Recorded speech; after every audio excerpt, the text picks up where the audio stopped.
আসসালামু আলাইকুম বন্ধুরা, এই ভিডিওতে আজ আপনাদেরকে অ্যাপেল আইপড এয়ার 4 এর ব্যাটারি পরিবর্তন করার বিষয়ে ছোটোখাটো সকল ধরনের টিপস এবং ট্রিক্স সম্পর্কে জানাবো।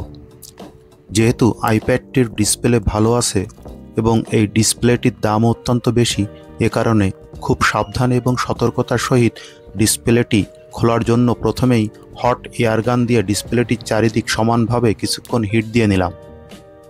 হিট দেওয়া শেষ করে একটি গ্রিপার বা সাকশন টুল দিয়ে ডিসপ্লেটাকে ধরে প্রেইং টুল দিয়ে ডিসপ্লের চারিদিক হতে বাইন্ডিং আঠাটাকে ছাড়ায় নিতে হবে।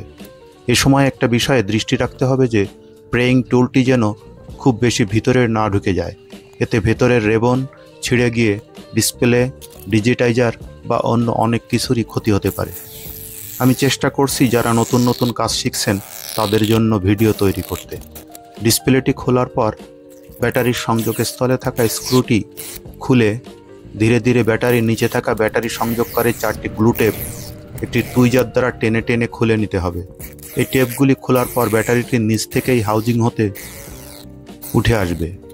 এরপরও যদি না ওঠে তাহলে ব্যাটারির উপরের দিকে সামান্য থিনার দিয়ে আঠাটি নরম করে উঠাতে হবে।